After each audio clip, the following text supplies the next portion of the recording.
something that I've been nursing for like the past couple of days is throat coat tea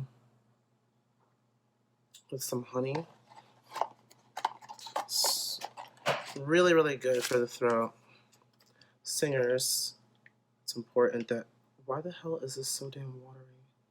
I think I left it in there too long.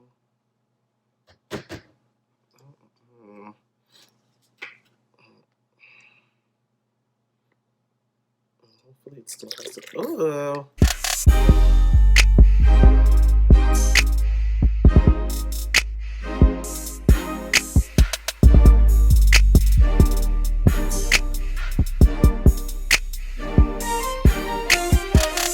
Obviously, I posted the video pertaining to Tinashe and Normani stans kind of going against each other rather than working together. And in that video, I said that it usually is the work of trash-ass fans, the trash-ass media, or trash-ass men. Well, now we have trash-ass men coming out here and pitting women rappers against each other. In the case of T.I. and his hooligans on his podcast, which, by the way, I didn't even know he had a podcast. And why are all these celebrities making up podcasts and YouTube channels and stuff? Let me tell you something. YouTube was a way for people who were not celebrities to actually like put themselves out there and make like fun videos for everybody. In my opinion, like people who have commentary channels that are celebrities, I will probably never follow them because there's always going to be a little bit of bias because they have built relationships with some of the people that they may have to talk about. So they made this list and stuff and they were fighting over whether or not Nicki Minaj or Lil Kim should be on there, and they said that Nicki Minaj is pretty much a carbon copy of Lil Kim. And I'm like, okay, maybe a little bit true, but since, you know, Nicki first came out, she kind of, you know, branched out, did a little bit more, became more commercially successful. And now, for the most part, Nicki is her own artist. She's no longer, you know, traveling under the shadow of Lil Kim. So I feel like that whole entire argument is irrelevant at this point, number one. Number two, why is it that we're only fighting over whether or not Nicki and Lil Kim should be on there when there's other female rappers that could have been on that list? That entire list was nothing but men. Some of them I don't even find to be that great of rappers. There are some women out there who are killing the game a lot more than these men are, and female rappers who have better bars than some of these men do. And to me, it just looked a little bit sexist, looked a little bit misogynistic, but we know already that T.I. is known for being quite the misogynist a lot of the time. He always feels like he has to inject his opinions into, you know, what women are doing and all that stuff. It just, oh, come on. His comments about Iggy Azalea kind of alarm me, for the simple fact that he thinks that he needs to take responsibility for Iggy Azalea and her popularity. And he also says that aligning himself with Iggy Azalea is one of the reasons why his career kind of went down. And, you know, people clown him all the time for co-signing Iggy Azalea and all that stuff. And Iggy obviously came back and said, look, I already had a following, I already had a record deal before I even met you, before you even co-signed. So let's like make that very clear. And she's right about that. But let's be completely honest about one thing. It wasn't Iggy Azalea that made your career do a turnaround. It was you. You and your irresponsibility. You and your inability to take responsibility for your actions. All of the times that it's come out that you've been unfaithful to Tiny. Stop cheating on your wife. Maybe that's the reason why people started to look at you differently. How about we talk about that? Let's talk about that. So before you try to throw shade at Iggy Azalea, who's minding her damn business, living her damn life, okay, leave her alone. I may not be the biggest fan of Iggy, but one thing I am not going to stand for is some trash-ass man trying to take responsibility for somebody, for a woman and her success. Because it's happened way too many times over the years, like since the beginning of time. We're done with that. We're moving on. On a more happier note, or I mean, it's happy to some people, but maybe not, I don't know. But Ariana Grande, she just shared the track list for the new Charlie's Angels movie coming out. So we already know about her song that she has with Miley Cyrus and Lana Del Rey. That was the first track that was released from the soundtrack, and it's called Don't Call Me Angel. I never shared my opinion of that song, but to be honestly, I really didn't care too much for the song. It's okay. But it's very much Ariana centric, and I understand why. Um, because of the fact that Ariana is the larger star, like she's the most successful, like the most well known out of the three of them. And Miley Cyrus obviously is a threat of her own. But Ariana has more worldwide and global appeal, so people are going to come to the soundtrack because people like Ariana. Lana Del Rey honestly did not need to be on that track, in my opinion. She didn't really fit. They had to literally slow the track down and make it mad eerie in order for her to really fit on there, and her part really just didn't make a lot of sense being on that track at all. Miley Cyrus, honestly, in my opinion, Miley should have been the breakout, because to me, I got more of that, like that rough, tough kind of thing that Charlie's Angels, but also that feminine side, but also like that tough side. I got that from Miley Cyrus. In my opinion, it was almost like watching the damn Powerpuff Girls. So I really wanted another powerhouse to be on the song, so it wasn't just Ariana and Miley carrying the song, because Lana honestly didn't do it for me on the song. I kind of like Lana Del Rey, kind of not, but a lot of times she don't be giving me that much energy, and so I didn't really feel like she should have been on that track. If you want to get somebody that was kind of like a Lana Del Rey to be on the track and really give you something good, Lauren Jarecki. And the thing is, Lauren Jarecki really likes Lana Del Rey, and she kind of has her kind of alternative style, kind of like that indie style. But she could have made it work, because her voice to me is just a little bit more powerful. She does a little bit more with it, and I feel like she would have done really, really well singing with Ariana and Miley. Like that would be, wow, that would be great. She may not have as much popularity, but she does represent that indie style. She does represent the sort of thing that Lana does.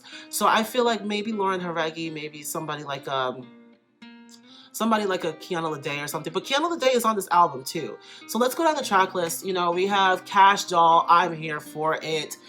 Kim Petras. We got Stefflon Don is on here. I'm here for that as well. Normani is going to be on a track with Ariana and Nicki Minaj. I can't wait to hear that. Bad to You, I can't wait to hear that.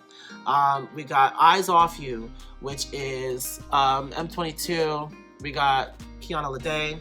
So we've got like a remix of Donna Summer's Bad Girls, okay? Nobody, that's Ariana and Shaka Khan. There's Pantera, it's Anita. I actually listened to Anita, I like Anita. Then there's How I Look On You, which is Ariana exclusive, which is like Ariana solo.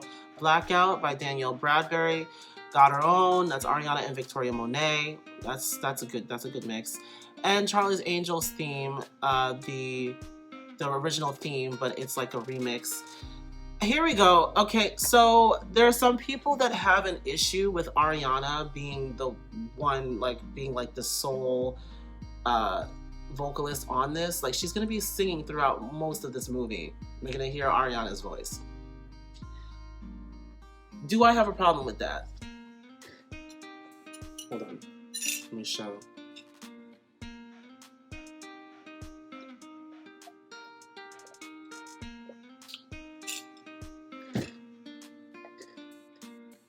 You're damn right I do. Okay, let's be honest. I like Ariana and her voice and everything, and she does make good music. But why is she on like 5 different songs and one solo? Like she even has a song that's just her. You got Her Own, How I Look On You, Nobody, Don't Call Me Angel, and Bad to You. Like, why in the world are you on like majority of these songs on this damn soundtrack? Like it's like they signed a deal with Ariana. It's just they're like, okay, so you can be on as many songs as you want, but just get the rest of the artists. I like the fact that Cash Doll and Normani and Nicki and Kiana Lede, artists that I actually follow, I'm glad that they're on there. But then they're also having to share the spotlight with Ariana, and I'm just like, that's great. That's great. It's pretty much like Ariana's next album, and honestly, it's like Ariana and Friends, this album. Like, and it's supposed to be for the soundtrack for a movie. Look, I mean, if they like it, I love it.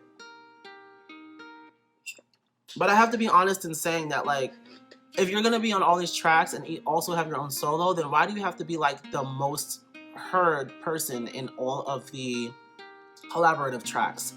Like, if I listen to Bad to You and it's mostly Ariana, I'm gonna be upset, because if Normani only gets like 5 seconds, she may as well go back to being in Fifth Harmony at that point. I'm just saying, like, I hope that it's balanced, because Don't Call Me Angel was not all that balanced. It was mostly Ariana's voice that was heard. Miley was in there a little bit, and then Lana only had like 3 lines, and it was very eerie and it was very weird. I don't know.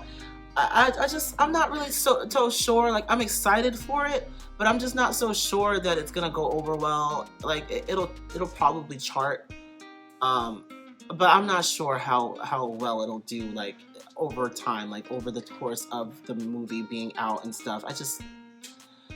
I don't know. I really don't know. But let me know what you guys think. The thing is about it is, they have a way of kind of pushing people who they want to out there. When they want a certain person, like when they want something to be successful, they know exactly what they're doing. And obviously this is what they're doing. They're putting Ariana in the front because they know that Ariana is going to bring people. The fact that she's on the soundtrack will probably end up bringing people to the box office anyway, just to hear her music. Not only that, but of course, I mean, you do have, like, I don't even know anymore. At this point, I'm just kind of waiting for the movie so I can go see it and give my opinion. I grew up obviously on the Charlie's Angels from 2000, with Lucy Liu, Drew Barrymore, and Cameron Diaz. I was about to do Independent Women. I was about to be like Cameron D and Destiny, Charlie's Angel. Listen, like, and that's the thing too. They may have had like the major song from that album, from that soundtrack, but they weren't the only ones with music, and they also were not all over the soundtrack. Like, I feel like Ariana probably had a big say in what went on the soundtrack. It's kind of weird. I don't know. And hopefully the movie is successful. A lot of people are kind of like tearing it down already because they feel like it might not be, it might not live up to the Charlie's Angels name.